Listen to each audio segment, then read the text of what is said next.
Welcome back, everybody. So as the war with Iran rages into another week, many Iranian Americans across the nation and here in South Florida are suspended in hope. For 47 years, many have yearned for a political shift that equated to greater freedom for Iranians. So here to discuss the psychological effect that this war is having both on Iranians and Americans is Dr. Bita Haynes. She is a cross-cultural trauma psychologist. So first up, Doctor, thanks for being here with us today. Thank you so much for having me here. As we analyze this, the first thing I want to bring up is the fact that we've had some breaking news overnight. They have established a new supreme leader in Iran. What are your thoughts about that?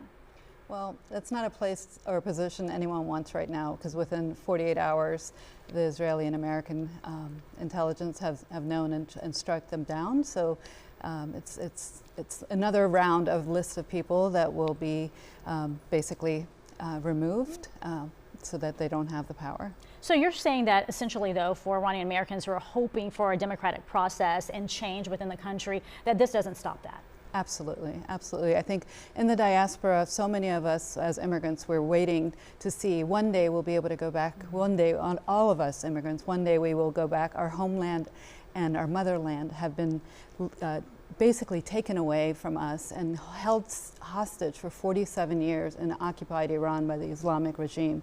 They killed over 48,000 people in 48 hours. Imagine, that's 1,000 people every hour they were killing, and then raping and executing people in the, that went for safety in the hospitals. They went and killed them in the hospitals. It's unimaginable. They didn't return the family's bodies without paying money. Goodness. And people don't have the economic power to even get the bodies of their children. Can you imagine? No, I can't. And I think that's part of the problem, because a lot of Iranian Americans and a lot of Americans in general, and I think South Florida specifically, because we understand that immigrant process, right? Still worried about the homeland, but trying to figure it out here. As you watch this, and as Americans watch this, how do we begin to cope with this and manage it, if you will? Yeah, I think one of the things about the American culture is as long as it's over there, it doesn't impact us.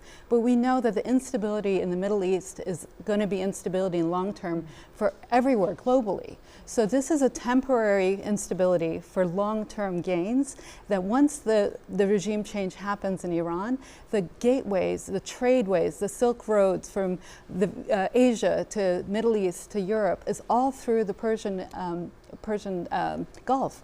And so all of these economic powers that we're going to see and being able to have incredible resources that are in Iran will be able to come back again as it was 47 years ago. So what I'm hearing from you is that as this plays out, you're seeing and you're hoping for a psychological, emotional, and political shift for everyone in that region and even here in the U.S. Absolutely. The terrorism that happened on 9/11 is all backed by terrorism and the money and the resources the Islamic regime has siphoned from the Iranian people to be able to attack America, attack in Europe. Their goal is to be able to take over psychologically with terror, to scare people into compliance, to scare people not to attack them, to scare people to get nuclear powers and to be able to negotiate over every political power that had come back.